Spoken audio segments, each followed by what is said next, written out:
फारूक भाई ने ये भी कहा था इखलाकी एतबार से मुर्तज़ा वहाब को अब छोड़ देना चाहिए। इखलाकियात की बात कौन कर रहा है यार? ए वे पूरा जवाब दूंगा भाई। इखलाकियात की बात कौन कर रहा है? 12 मई वाले, साने बल्दिया वाले, इस शहर को तबाह करने वाले इखलाकियात की बात कर रहे हैं। फारूक भाई मेरा मुंह ना खुलवाए मैंडेट के बारे में। वो आपके टीवी चैनल्स पे, सोशल मीडिया पे तमाम चीजें चली हैं।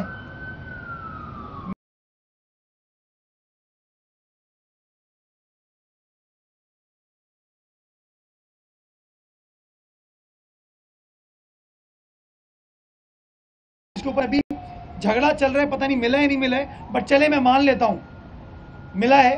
वो आपको बल्दियात का नहीं मिला है। आप कौमी असेंबली की नशिस्तों पर जीते हैं, सूबाई असेंबली की नशिस्तों पर जीते हैं, तो कौमी असेंबली की नशिस्त जीत के आप कराची के मेयर तो नहीं बन सकते भाई। ये मुझे समझ नहीं आता। इसकी मिसाल मैं आपको देता हूँ। 2001 में एमकेएम ने बॉयकॉट किया था। कहाँ पे टांक रही थी उस ज़माने में उनकी, तो बॉयकॉट किया। नेमतुल्लाह साहब नाजिम बन गए कराची के। 2002 के जब इलेक्शन हुए, 20 कौमी असेंबली की नशिस्तों में से 12 शायद एमकेएम ने जीती थी। तो क्या नेमतुल्लाह साहब घर चले गए थे? उन्होंने अपने टेन्योर पूरा किया था। क्यों शाहिद भाई? पूरा किया था टेन्योर। तो ये मुझे समझ नहीं आता कि कानून शानून शायद ये लोग पढ़ने में बिलीव नहीं करते। चीज़ बड़ी वाज़ेह है, चीज़ बड़ी क्लियर है। फारूक भाई हमने आपको कहा था कि जब 15 जनवरी को इंतखाबात हो रहे थे 2023 को, हमने कहा था भाई इलेक्शन लड़ लो आप। लेकिन पता नहीं क्या आपकी उस ज़माने में जमात इस्लामी से अंडरस्टैंडिंग थी, क्या आपने फैसला किया कि आप इलेक्शन नहीं लड़ेंगे और आपकी नशिस्तें जमात इस्लामी के पास चलेंगी, हमारे पास नहीं है आपकी। तो आपके उस बाइकॉट से 2001 में भी जमात इस्लामी को फ़ायदा हुआ था और 2023 में भी जमात इस्लामी को फ़ायदा हुआ।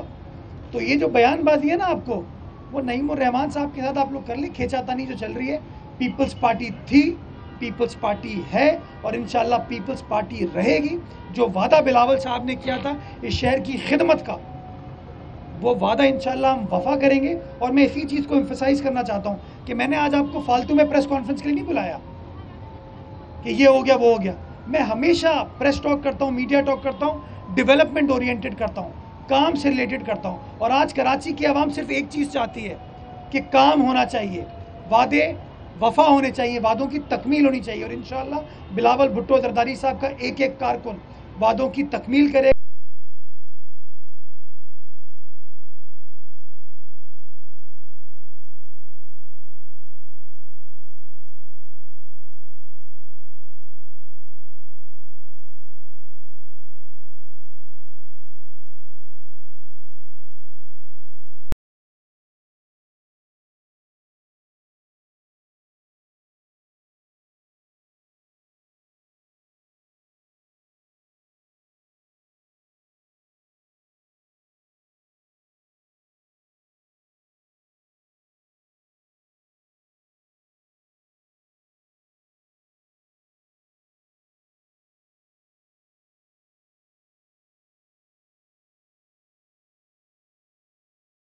मैं तो बड़ा बरमला कहता हूँ भाई, प्रेशर वैशर छोड़ दो।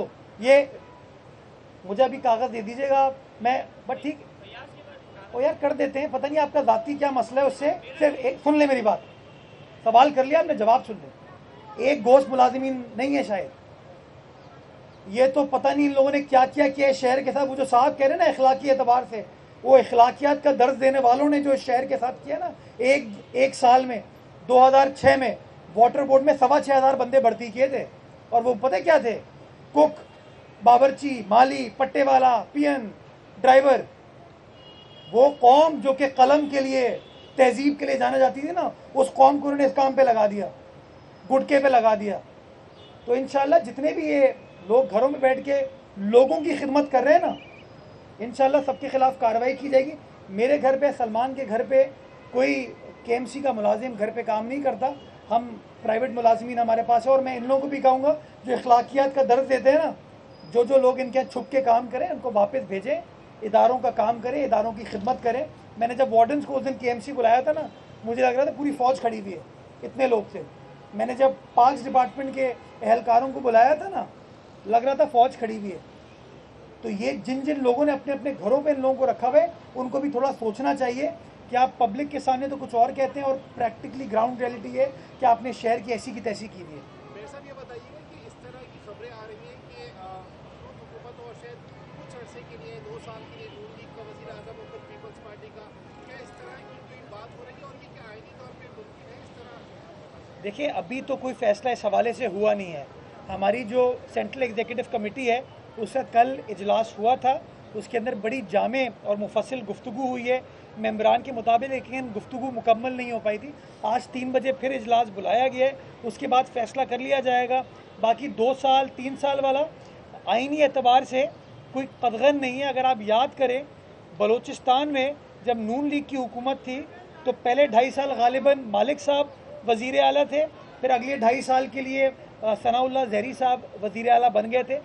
तो जिसकी अददी अक्सरियत होती है, एक पॉलिटिकल चीज़ होती है, ये पार्लियामेंट्री डेमोक्रेसी में ये किया जा सकता है, लेकिन इस वक्त कोई फैसला इस हवाले से एटलीस्ट पाकिस्तान पीपल्स पार्टी की हद तक नहीं किया गया है।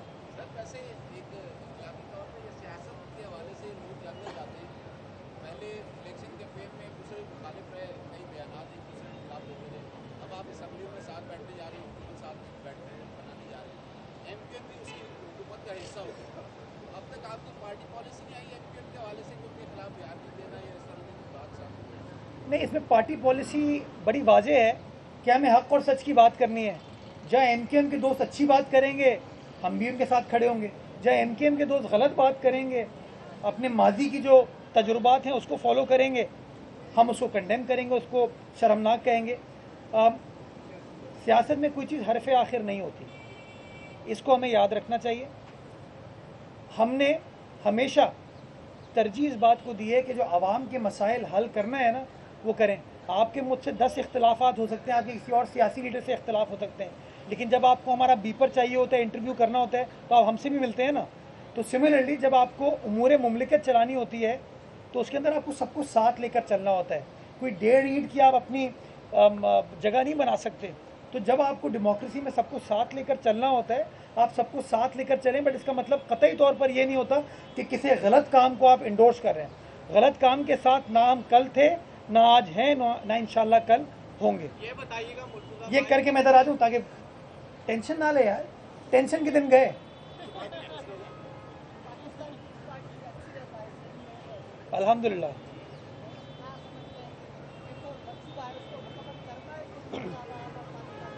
देखिए, मैं आपको बताऊं, K4 मंसूबा वफाक एग्जीक्यूट कर रहा है, और मैं बार बार कहता हूं कि PSDP में जो पब्लिक सेक्टर डेवलपमेंट पोर्टफोलियो है, जो वफाक का डेवलपमेंट का बजट है, उसके अंदर सूबाई सिंध को और बिलखुसूस कराची को नज़रअंदाज किया जाता है।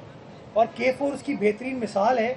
जब शहबाज शरीफ साहब उसका इफ्तिताह करने के लिए आए थे तो वहाँ पर बिलावल साहब ने उनको शहबाज स्पीड का लक़ब देके कहा था कि वज़ीर आज़म साहब 125 अरब रुपए अपने बजट में एलोकेट कीजिएगा ताकि ये काम अक्टूबर 2024 तक मुकम्मल हो जाए। उन्होंने वादा किया था, लेकिन बजट में 125 नहीं, सिर्फ 15 अरब रुपए रखे गए।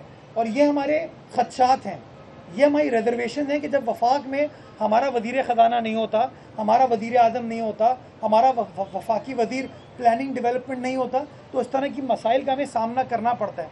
मैं आज भी कहता हूँ, अगर वफाक वो पैसे फराहम कर दे, ये प्रोजेक्ट मुकम्मल किया जा सकता है। कुछ प्रोजेक्ट्स वाटर बोर्ड सिंध हुकूमत की मदद से खुद एग्जीक्यूट कर रही है, और इंशाल्लाह अगला 3-3.5 साल का जो अरसा है, इसके अंदर आपको पानी की सिचुएशन शहर कराची के अंदर बेहतर नज़र आएगी।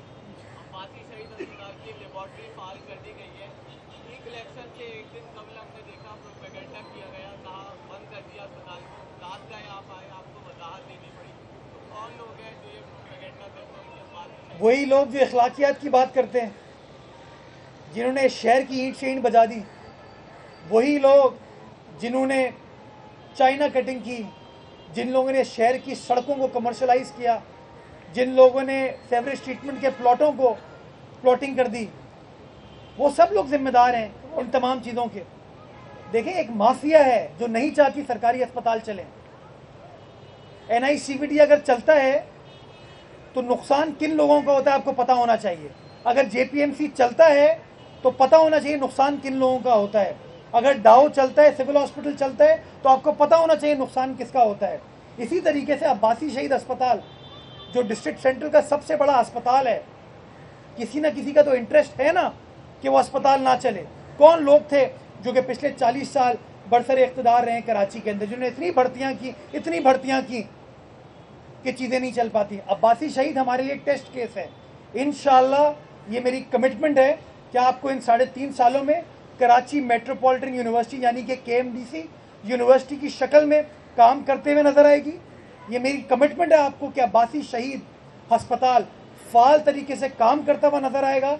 और मेरी कमिटमेंट है कि हमारा जो KHD का नर्सिंग स्कूल है और KHD का अस्पताल है, ये भी फाल तरीके से इंशाल्लाह इन 3.5 सालों में पीपल्स पार्टी के जाले आपको ठीक करके दिखाएंगे इंशाल्लाह। जी शायद साहब। ये बताइए कि PTI का जो इंतखाबी निशान है, PTI का इंतखाबी निशान भी ख़त्म हो गया, पार्टी भी ख़त्म हो गई। सिटी काउंसिल के जो अरकान हैं उनकी क्या पोजीशन है आप कि वो अपने साथ जमात और बल्ले का निशान दिखा सकते हैं? देखिए, जहाँ तक मेरी इत्तलात है या मेरी अंडरस्टैंडिंग है कानून की, बल्ले का निशान जो था वो पाकिस्तान तहरीक इंसाफ का था और वो बल्ले का निशान इलेक्शन कमीशन ऑफ पाकिस्तान ने उनसे ले लिया और उसका सुप्रीम कोर्ट ने फैसला ये किया कि इलेक्शन कमीशन का फैसला दुरुस्त है कि यानी कि आज की तारीख पे बल्ले का निशान PTI के पास नहीं है, यानी कि बल्ले का निशान बहैसियत सियासी जमात किसी के पास इस वक्त नहीं है। अब जो लोग ऑलरेडी बल्ले के निशान पे इलेक्ट होके आ चुके हैं उसके ऊपर कानून की तशरीह होने की ज़रूरत है। जहाँ तक मेरी इत्तलात हैं, शायद कानूनी एतबार से PTI भी इस वक्त एग्जिस्ट नहीं करती। क्यों? क्योंकि उनके इलेक्शन नहीं हुए, जो इलेक्शन कमीशन का फैसला है।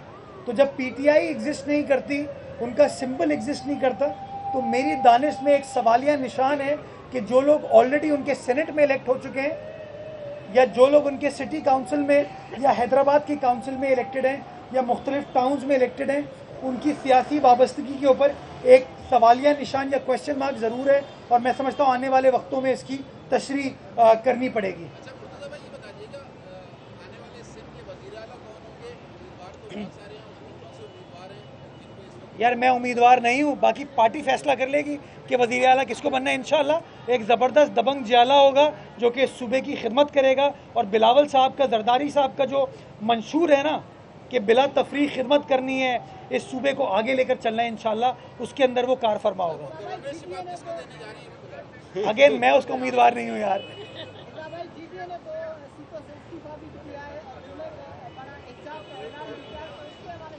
यानी कि नईमुर रहमान साहब और GDA में कोई फ़र्क नहीं है यार। हल्फ ले लो एक जगह, तरीक़ेकार ये इलेक्शन हो गया, इलेक्शन के बाद फॉर्म्स टैब्यूलेट होते हैं, फिर नोटिफिकेशन निकलता है।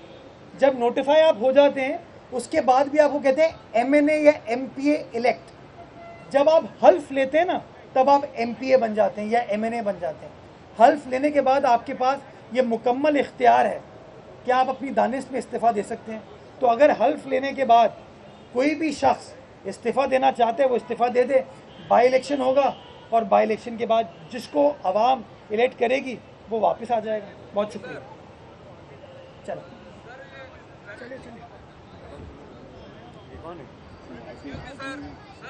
अक़लियत की आवाज़ हर दफ़ा दबाई जाती है। मैं इस तरह से गवर्नमेंट स्कूल के 2008 से लेकर 24 तक, ठीक है, इसके बारे में आपको छोटी सी डिटेल में सारा कहता हूँ, थोड़ी सी डिटेल में सारा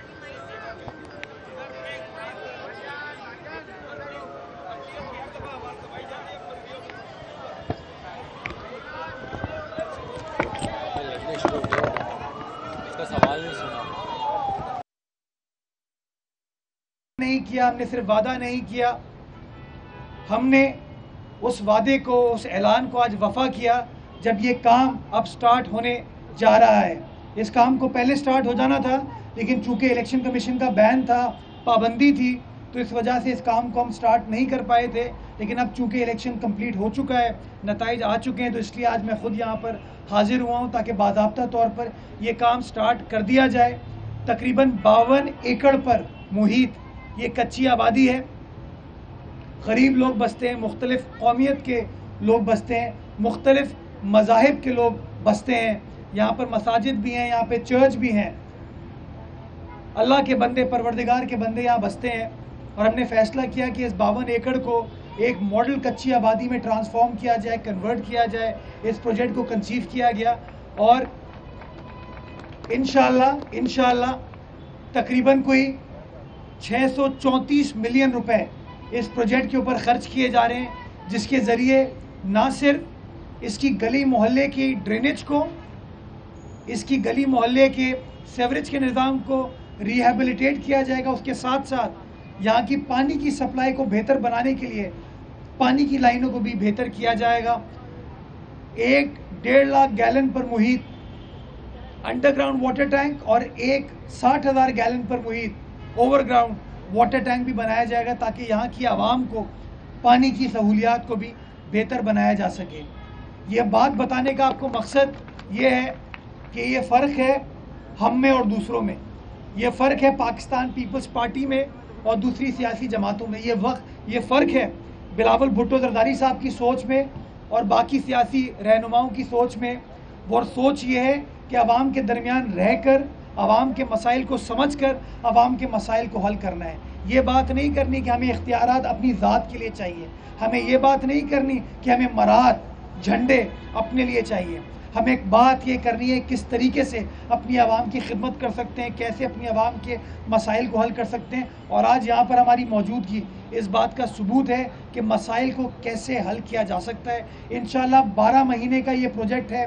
12 महीने के अंदर ये यहाँ पर पीडी साहब मौजूद हैं, उस्मान मौज़म साहब, मैं इनको, इनकी टीम को भी मुबारकबाद पेश करना चाहूँगा कि आपने बड़ी तेज़ी से इस प्रोजेक्ट के ऊपर काम किया। और चैलेंज ये है, अब चैलेंज ये है कि इंशाल्लाह अगले 12 महीने के अंदर ये जो 52 एकड़ पर मुहित इलाका है, कच्ची आबादी है, इसके सेवरेज के ड्रेनेज के निज़ाम को हमें रिहेबिलिटेट करना है, रीडू करना है, ताकि लोगों की खिदमत की जा सके। आप सब दोस्त वाकिफ़ हैं, इलेक्शन से पहले मैं सूबा नगर गया था, जो फेडरल बी एरिया की कच्ची आबादी है, डिस्ट्रिक्ट सेंट्रल की कच्ची आबादी है, उसको रिहेबिलिटेट करने का काम हमने शुरू कर दिया। आज हम डिस्ट्रिक्ट ईस्ट में मौजूद हैं और इस तरह की 7 और कच्ची आबादियाँ हैं, 7 और कच्ची आबादियाँ हैं जो कि शहर के 7 अजला पर मुहित है। उसमें मलीर की शेरपाव कॉलोनी भी है, उसमें मुजाहिद कॉलोनी भी है, उसके अंदर शहर के मुख्तलिफ इलाकों की कच्ची आबादियों को आइडेंटिफाई करके उनको रिहेबिलिटेट किया जाएगा, ताकि लोगों के मसाइल को हल किया जा सके।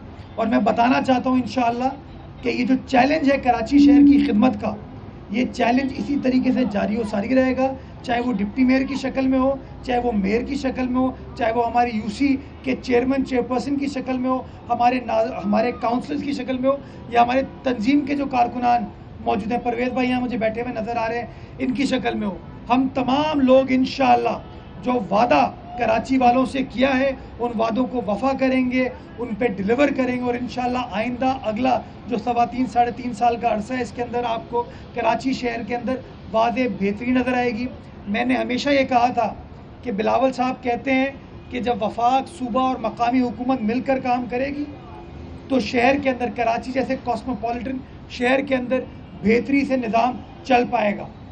बिलावल साहब की एक पेशन गोई दुरुस्त साबित हुई जब सिंध की आवाम ने इतनी बड़ी तादाद में पाकिस्तान पीपल्स पार्टी को कामयाब किया, और इस वक्त हमारे पास अक्सरियत मौजूद है, जिसके बेसिस के ऊपर इंशाअल्लाह सूबाए सिंध के अंदर हम अपनी हुकूमत स्टैब्लिश करने जा रहे हैं। इंशाअल्लाह वफाक के अंदर भी पाकिस्तान पीपल्स पार्टी बिलावल भुट्टो जरदारी साहब की शक्ल में इंशाअल्लाह अगर वज़ारत उज़्मा बिलावल साहब के पास आती है, पीपल्स पार्टी के पास आती है, तो ये जो सोच थी ना कि वफाक, सूबा और शहर मिलकर काम करेगा, यकसोई के साथ काम करेगा, एक दूसरे की मदद करेगा, मुझे इंशाअल्लाह वो ख्वाब पूरा होते हुए नज़र आ रहे हैं। अगले 3, साढ़े 3, 4 साल इस शहर की खिदमत के साल हैं, इस शहर के इंफ्रास्ट्रक्चर की बेहतरी के साल हैं, और इंशाअल्लाह पाकिस्तान पीपल्स पार्टी का एक एक कारकुन बिलावल साहब की सरबराही में, जरदारी साहब की सरबराही में इस मिशन को पूरा करने में अपना किरदार अदा करेगा। इस उम्मीद के साथ, इस दुआ के साथ कि आने वाला वक्त इस शहर कायद के लिए, शहर कराची के लिए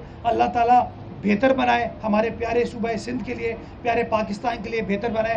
पाकिस्तान जिंदाबाद, जिए भुट्टो, जिए अवाम। नारे भुट्टो। आपने देखा है कि हाफिज साहब ने जो है वो इस्तीफा भी दे दिया है, लगता है कि उनकी आपसे इतनी मोहब्बत है कि वो आपके ऐवान को नहीं छोड़ना चाहते हैं, जिसमें आप जो है वो ऊपर कुर्सी पर बैठे हुए होते हैं, और आपके लिए जो है वो उन्होंने सुबह नशिस्त कुर्बान कर दिया। क्या कहेंगे हाफिज साहब को, आप भी अपने ऐवान में देखना चाहते थे क्या? मैं सदके जाऊं? ऐसे करते ना। हाँ, मैंने बार बार कहा नईमुर रहमान साहब अच्छे आदमी हैं, लेकिन उनको चीज़ों का पता नहीं है। मैं उनको बताता चलूँ, इस्तीफ़ा तब दिया जाता है जब आप हल्फ ले लें। ये दुनिया में एक नई तारीख ये आदमी रकम करता है कि इलेक्शन से पहले अपने आप को मेयर बना देता है, कहता है मैं शहर की तरक्की का ज़ामिन हूँ, सियासी जमात कहीं नज़र नहीं आती, अपनी तस्वीरें हर जगह नज़र आती हैं। वो जमात इस्लामी की सोच क्या थी और नईमुर रहमान साहब की सोच क्या है, वो आपके सामने है। तो मुझे थोड़े से नईमुर रहमान साहब पैदल नज़र आते हैं, थोड़े से। मुझे समझ नहीं आया कि हल्फ लिया नहीं, नोटिफाई नहीं हुए अभी तक। पहले नोटिफाई होंगे, ये भी 14-15 दिन का प्रोसेस बाकी है, उसके बाद हल्फ लेंगे। हल्फ जब ले लेना उसके बाद आप इस्तीफ़ा देते हैं। ये किसी शख्स को ये हक हासिल नहीं है कि खुद ही कहते मैं इस्तीफ़ा दे रहा हूँ और साजिद भाई को जो है ना MPA बना दिया जाए। ये नहीं होता भाई, ये शायद जमात इस्लामी में इस तरह हो जाती हैं चीज़ें। ये है वो हकीकी जमहूरियत जिसकी ये लोग बात करते हैं। तो थोड़े से मेरे ख्याल में हाफिज़ साहब को मैं कहूँगा कि किसी दिन मेरे पास दफ्तर आएँ, मैं इनको थोड़े कानूनी जो तरीक़ेकार है वो समझाना चाहूँगा। मैं और सलमान बैठेंगे उनके साथ, उनको गाइड करेंगे, उनको एक्सप्लेन करेंगे कि चीज़ें होती किस तरीके से, ताकि कल को अगर उनको कोई जगह चलानी पड़ी तो उनको पता हो क़वायद व ज़वाबित होते क्या हैं। इस तरीके से इस्तीफ़ा देके प्रेस कॉन्फ्रेंस की जा सकती है, हेडलाइन की जा सकती है, टॉप ट्रेंड बन सकता है, लेकिन जेन्युइनली कानूनी एतबार से ये कोई चीज़ है नहीं। अच्छा मुर्तज़ा भाई ये बता दें, इलेक्शन वाले दिन डॉक्टर फारूक सत्तार ने प्रेस ब्रीफिंग के दौरान कहा है कि MQM को इस शहर ने मैंडेट दे दिया। मुर्तज़ा आपके पास अब जवाब नहीं बनता, 5% के एक जाली वोट पे वो मेयर है, उनको चाहिए वो फौरी तौर पर इस्तीफा दे, शहर MQM चलाए। और वो सेवरेज से रिलेटेड, नाले से रिलेटेड था। पाकिस्तान पीपल्स पार्टी की हुकूमत ने, पाकिस्तान पीपल्स पार्टी के नुमाइंदों ने यहाँ की आवाम से वादा किया था कि आपका जो देरीना मसला है इंशाअल्लाह इसको हल किया जाएगा, इस मसले को एड्रेस करेंगे। मेरे उल्टे हाथ पे सनम बलोच मौजूद हैं जो कि यहाँ की इलेक्टेड UC चेयरपर्सन है, और इलेक्ट होने के फ़ौरन बाद सनम ने भी मुझे और सलमान को यहाँ पर लेकर आई थी और गुजारिश की थी कि इस मामले को हंगामी बुनियादों पर हल करने की ज़रूरत है। नतीजा ये हुआ कि हमारी हुकूमत ने, हमारी इंतज़ामिया ने Karachi water sewerage services improvement project के ज़रिए, जो KWSSIP का प्रोजेक्ट है, उसके ज़रिए इस इलाके के पानी के और सेवरेज के निज़ाम को कम्प्लीटली रिहेबिलिटेट करने का फ़ैसला किया।